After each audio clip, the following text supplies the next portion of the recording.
Hi everyone, Nemo here. I'm back from Texas, and by now most of you have seen my address to the Fairview Texas Town Council. But what you won't have seen are the full remarks that I prepared. Here's what the Town Council would have heard if I hadn't adjusted on the fly to accommodate the 3-minute time limit. I'm a member of the Church of Jesus Christ of Latter-day Saints. I'm a graduate of the Church's seminary program. I'm a returned missionary, and I'm also the UK's leading commentator on the Church. There are 3 simple points to be made here. 1. Temples do not need a steeple. 2. The steeple does not have to be a certain height.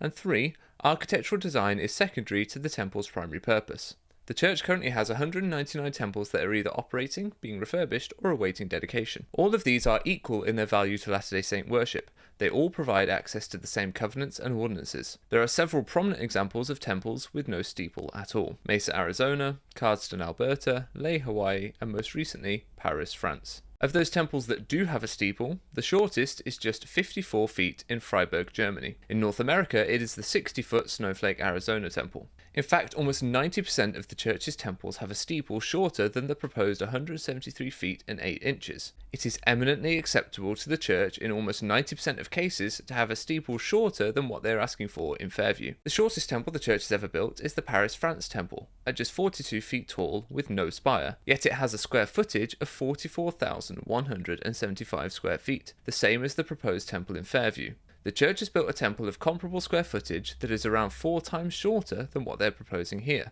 and with no steeple at all. Steeple height, therefore, cannot be argued by square footage. Speaking of the Paris, France temple, presiding bishop of the church, Causse, said, "There are a number of constraints that we have, the code that we have to respect. But in the end, it is only good because it makes for a temple that everybody accepts and recognizes as theirs."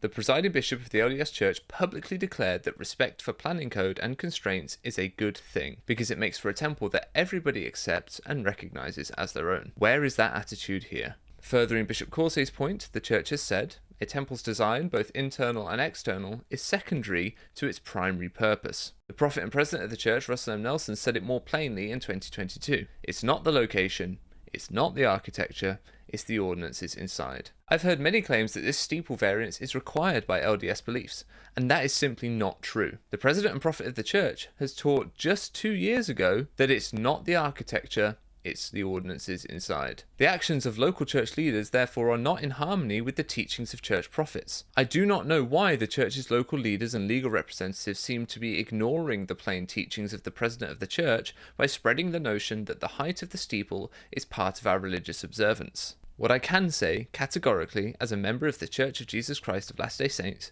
is that a steeple doesn't matter.